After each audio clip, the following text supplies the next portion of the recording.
Hi, Jim here, and you're listening to the Honest Filmmaker podcast, career advice from people in the business. This week, I spoke to writer-director Clive Tonge about his horror movie, Mara. The movie is about sleep paralysis and stars Olga Kurylenko.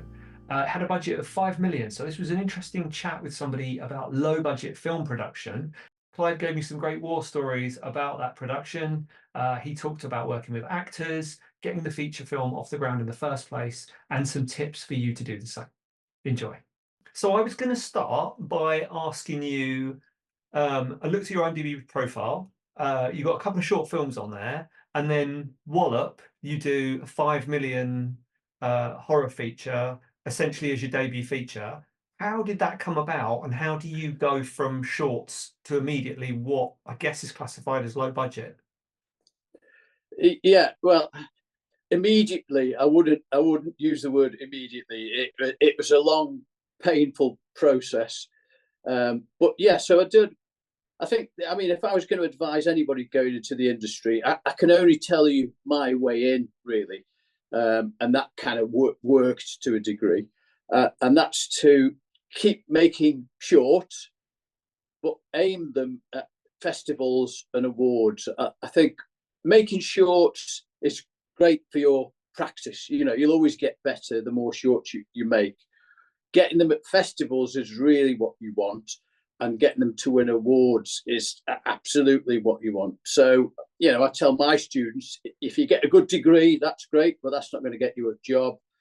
If you get an award-winning short and a great-looking show reel alongside a good degree, I think there's very little more you could do to kind of help your career. So, yeah, so I made a bunch of shorts that either went to festivals or won awards. So that sort of got the attention of people in the industry who I'd kind of networked with and got to know over the years.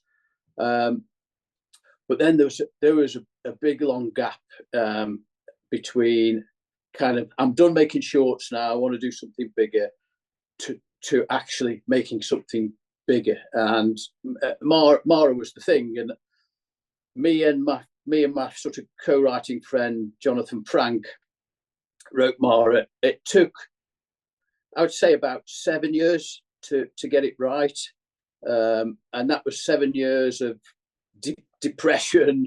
Nothing's going to happen. All kinds of ups and downs went on. In the middle of that, I realised I didn't have a horror film on my shorts, my list of shorts. So I made a little horror film at my house called Sunday Best. But I think the main thing that I had, and the main thing that people need, is it's this relentless tenacity, this belief. I'm going to do it. I'm going to keep trying. Try to enjoy the process.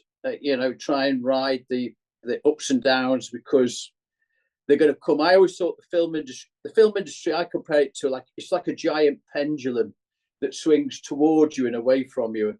Just as it gets towards you and you're about to grab it, it swings away back into the darkness again, gets you to the lowest point where you just think, that's it, I'm done.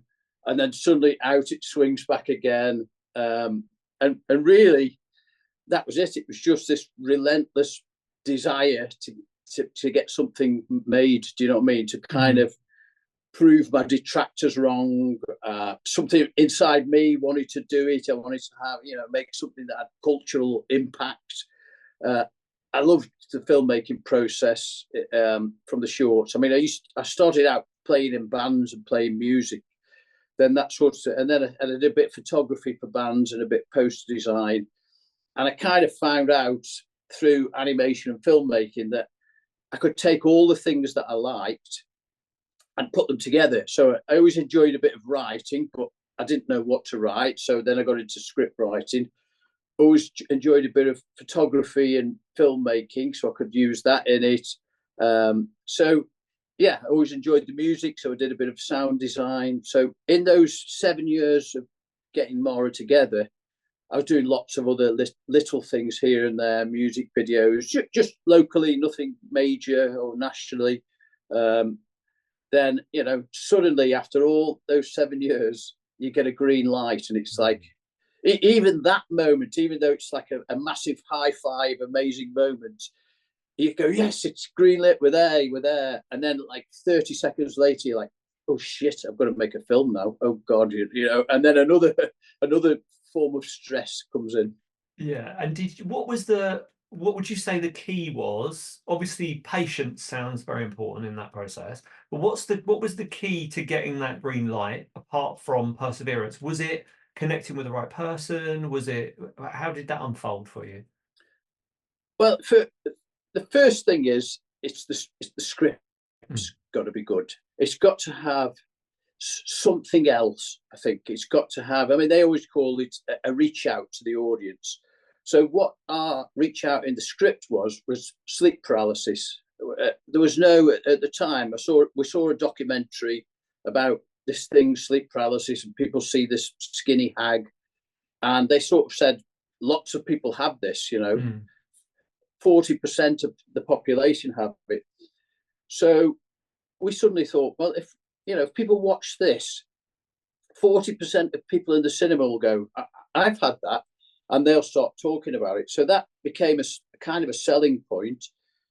That also worked in the various pitches we did over the years when somebody on the panel would say, I have that, and it's terrifying. Mm-hmm. So that gave it legs, if you like, that gave it that reach out. Then basically, I think in terms of people with money, who can get films made, it's a kind of who situation. I just happened to know he was like a young up and coming director and producer who went on to bigger and better things, and he always stuck by me as a filmmaker and kind of was always involved with the project. That's a guy called Scott Mann, Mm-hmm. who I owe a great debt to. But I only met him through networking. So he ran a short film scheme in the Northeast. We all submitted short films to it, and mine did pretty well out of that. So that kept us in touch. He went away and made his first feature and all this kind of stuff, whilst we were in the background developing Mara. So I think, if you're helming a project, you've got to have a good idea, Mm-hmm. and you've got to be good at people, good in a room, a people person. You've got to persuade people that this is a good idea, which is not an easy task. No, it's not. And how do you do that what would be your tips for doing that without coming across desperate? Because obviously you're 5 or 6 years into pitching that project. How do you pitch without it seeming like this is the last hope for this thing that you want to get made? Well, first of all, it's confidence. Mm. When you've worked on an idea for that long and you keep getting feedback that it's great, but it's not quite right, that does give you the confidence that you're onto something. Mm. Having that reach out potential, that was a big selling point. We knew this could be a scary film, but it's also this is not ghosts or anything like that. This is, if you go down any street in any country in the world and knock on all the doors, somebody on that street will have experienced this. Mm. And that was astounding to us, that nobody had done a horror movie like that. And I mean, the only one that came near was kind of Freddy Krueger. Mm. But they did it in a very different way to us. We wanted to sort of ground this one more in the, if you like, the reality of what sleep paralysis really is. How do you come across as not desperate? I think it's just the self-belief that this has got something. Do you know what I mean? As a total horror movie fan, this is something I would be really interested to watch. Yeah. And other things happen, other random things kind of. In the process of writing this, I found out that both my parents had sleep paralysis. Oh, really? my brother had it. Yeah. But nobody talks about it because they don't want to sound like they're insane. My mum said it was like a ball of bees started at her feet and slowly travelled up her body until it got to her head, and then she burst awake. And the more those stories came in, the more confident we got with the idea that we weren't trying to desperately make up a monster. We were like, Yeah. this is real. You look at any culture in the world, and they've got a sleep paralysis monster. Yeah. So in a way, it's not like an existing IP, which is what people love at the moment, isn't it? Oh, we'll grab that book, we'll grab No, this. You've latched onto like an existing fear that people haven't really unlocked yet, and kind of use that as a way to connect with people. yeah, exactly, yeah, and it's real. It's Mm. not ghosts. We spoke to academics. We went to a sleep clinic, talked to them, and there was a guy, I can't remember his name now, a Canadian expert, but he got several books on sleep paralysis where what he'd done is just collected people's experiences.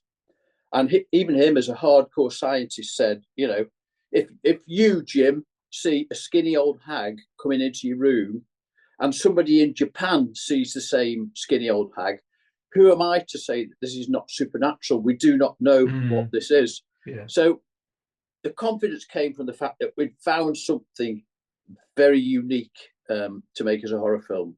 Sure. Having said that, there is a big problem with it, which is why it took so long to write, I think.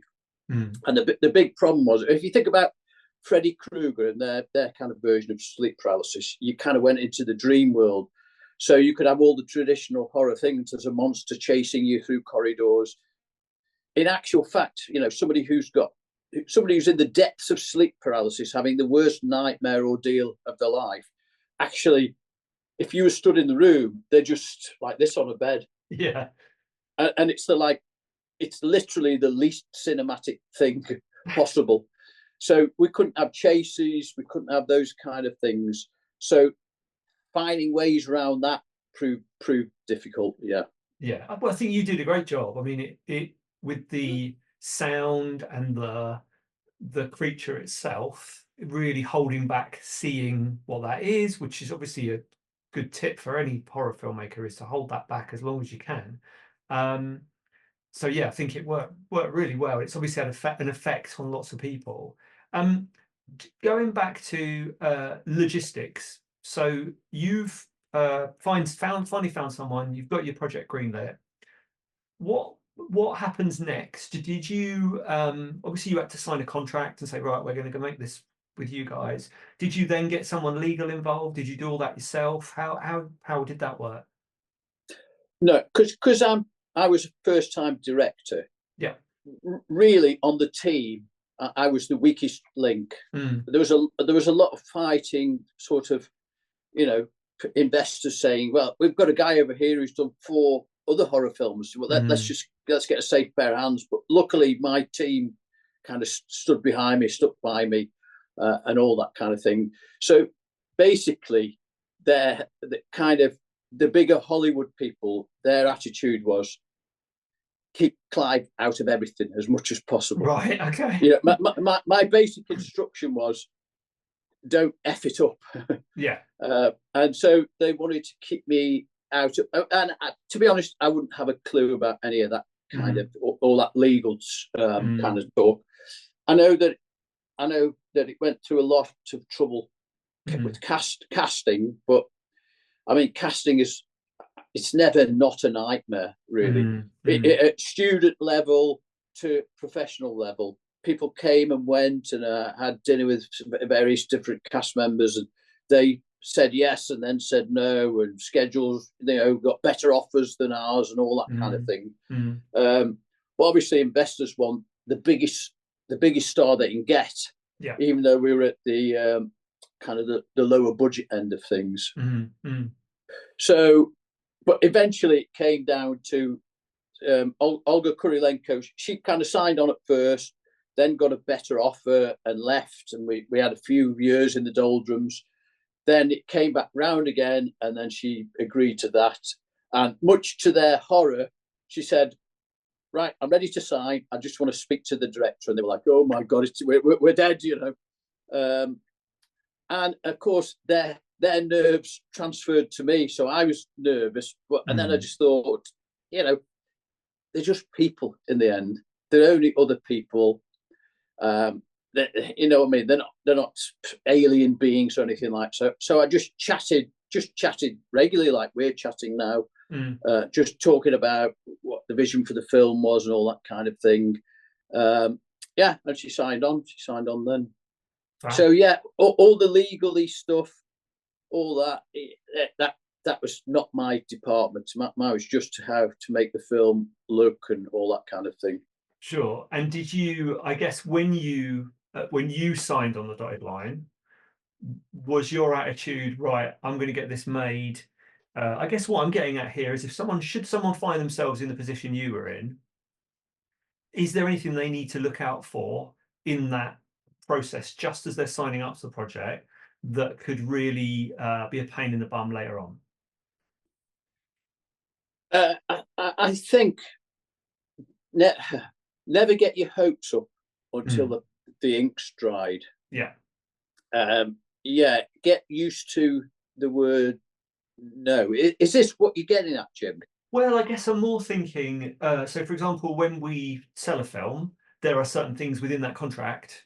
If I was selling it to a distributor, I would be looking out for. I'd be going, well, I don't want to, if they say this, I'm not having that because that means later on this is going to happen. So I guess as a director, is there, and obviously with a writer, you might have provisions in about rewrites, stuff like that. Is there anything as a director that you were particularly looked out for or that you maybe regret not looking out for early on? I think as a first-time director dealing with Hollywood execs, I think just go for it. However, they're going to fuck you over. There's no two ways about it. You don't have complete creative control. Just go with it. You know how yeah, it's incredibly lucky if you get to direct a feature, especially with a few $1 million thrown at it. You've just got to take it first time round, definitely.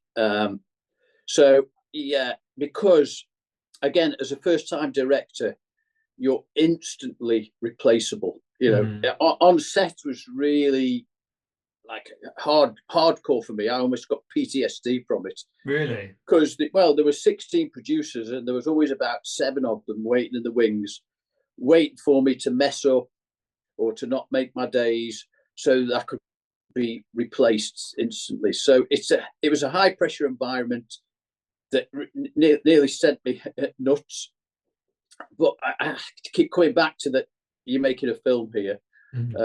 Walking the streets. I was walking the streets with a check in my pocket for part of my payments, and I'm thinking they didn't provide. I didn't have a car at the time, so I had to walk about 2 miles to a bank. And at first, I was like, I can't believe I'm directing a film. I've got to walk to the bank. And about halfway down the walk, it's like I'm walking the streets of LA with a check in my pocket. I made a film. Not many people get to do that. So I think if you go the America Hollywoody kind of route, you're going to get screwed over. There's no two ways about it.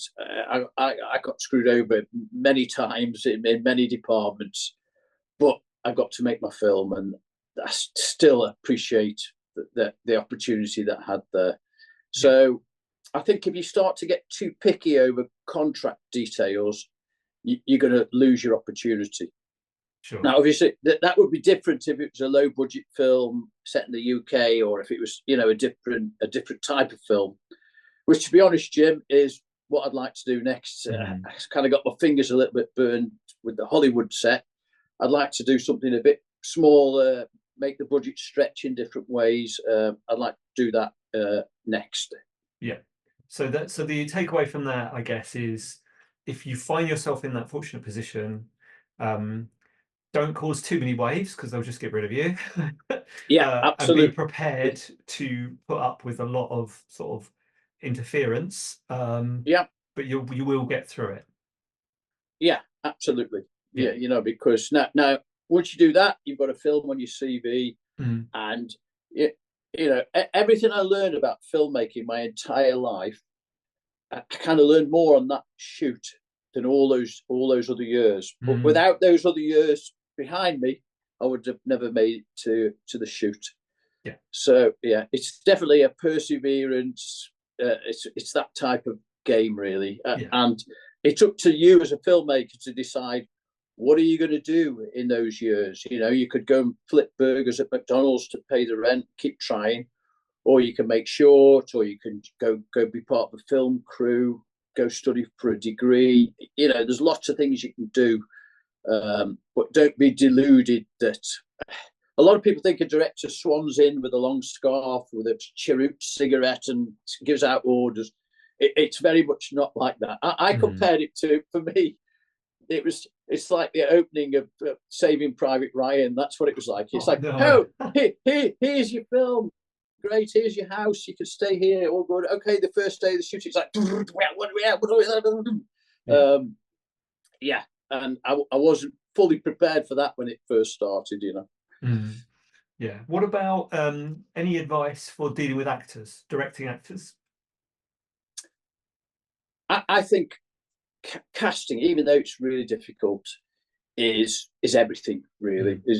So somebody like Olga, who's, you know, seasoned professional, do a very little I need to give her in the way of notes, just odd little tweaks here and there. The kind of the smaller or the first time actors, they needed a bit more time. And yeah, I think you just have to be, again, it's that people person reading. So, you know, one of the actors was really nervous, really scared. And he came in just like me. He came in sort of thinking, oh, great, I've got my first movie. Then it was like, go stand there, we're going to do it. You know what I mean? So I thought, I need to spend time with this guy, you know. Luckily, his nerves fed into the scene. He needed to be nervous. So I was like, this is good. Don't lose your nerves, you know. And then kind of specific notes as specific actionable notes. So not going, you know, once more with feeling, or can you make it a bit more this or that. Like one of the notes I gave to one of the actors that I thought worked well was,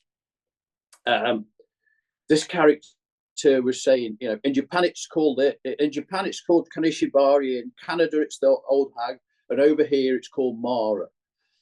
I feel like the little moment when he said it's called Mara was lost a bit. So my note was, this is a trailer moment. This is going to be in the trailer. So then it can go, and over here it's Mara. Do you know what I mean? And it was just little things like that. It's not, you know, I'm not an actor, and I don't understand in depth their process, but I've got to see what it looks like on the surface. Do you know what I mean? And so I think it's spending time with them as people, you know, becoming friends, becoming someone they can trust, and you can discuss ideas with them.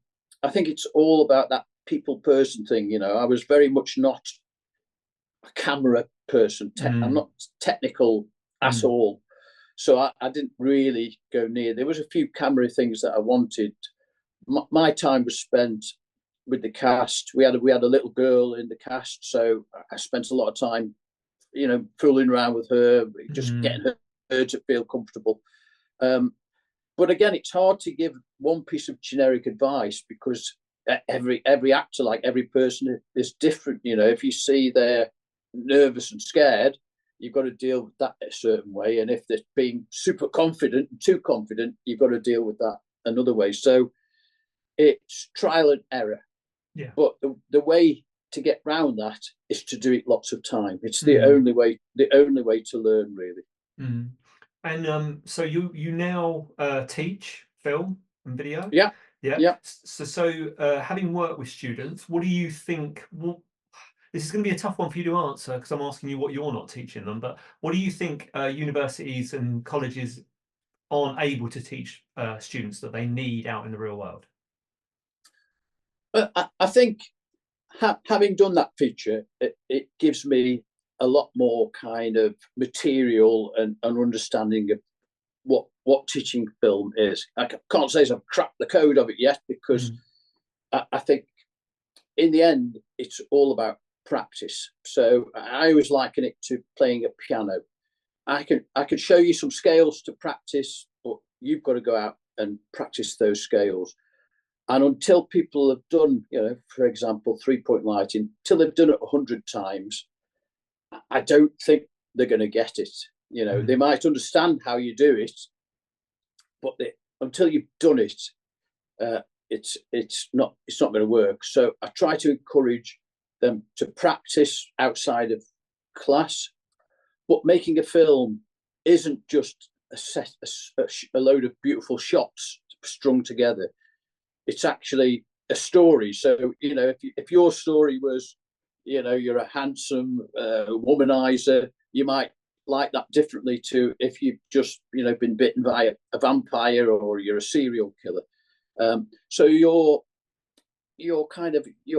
tools, the grammar of film, the lighting, the lens choices, all that has to come from the script and the scene within the script. And that to me is really hard to teach, because again, it's a matter of practice. So we do some of this. How would you like for an interview, and how would you like for different things? But it's really hard in 3 short years to get everything you need to know. But I would say by far the most overlooked part in teaching film, the most overlooked part is to fully develop the script. Without a fully developed script, that's the DNA for the film. If that DNA is faulty, everything that grows from it will magnify those faults. By the time you're shooting the scenes, it'll almost be deadly to the film. So a lot of students come to university, they can't wait to get out shooting and pressing record, and it's a really difficult balance to say it's not ready yet 1,000 times. It's not ready yet. It's not ready. Like, oh, what's going on? So it's just trying to impress that upon them, really. Yeah. So you've made your film, you've got it into some festivals. So say, I think you were in Fright Fest, for example. You're doing PR on it, getting interviewed about it. That can potentially be quite daunting. I'm never good in an interview. Any tips for that, for talking about your film and for kind of making sure the journalist gets the hook for it, all that kind of stuff? So yeah, I think, because if you're talking about Mara, the feature, because it had taken up 7 or 8 years of my life, I'd done 100 pitches and 100 interviews, so I was kind of got used to that. But I think it comes down to one word, and this again goes back to the students, and it's confidence. It's all about confidence, and even if you're not quite confident, it's about faking the confidence. I think interviews and press, if you appear nervous or stumbling and bumbling, it's not going to play well. But you will bumble and stumble for the first few interviews that you do, because nobody's used to it. I now talk to people for a living, so I'm quite confident, and I'm quite confident to bumble and stumble and say I don't know the answer to that. But yeah, at the end of if you go from blank page to finished film and festival success, whether that be short or feature, you'll have gone through a process that will give you the confidence to answer the questions. If you're thinking about answering questions now at the start of your project, you're going to be underconfident, because I haven't got anything to talk about, so I'm just sort of blagging and bragging about something that I haven't done yet. But yeah, confidence only comes through experience, and I think the way creative endeavors kind of run is you start by collecting information. So that's YouTube videos, books, watching films, and a lot of filmmakers get stuck there. But I think the important next step is to put that information into practice, and you do that repeatedly. You 3-point light interviews for a year long, as many as you can. Once you've done that, then you've got knowledge that came from experience. then you put that knowledge into practice. And if you can do that over a load of years, then you become a sort of a master of your art, and then you can sort of pass it on to others. So just keep doing. I can't really emphasize enough how important that is.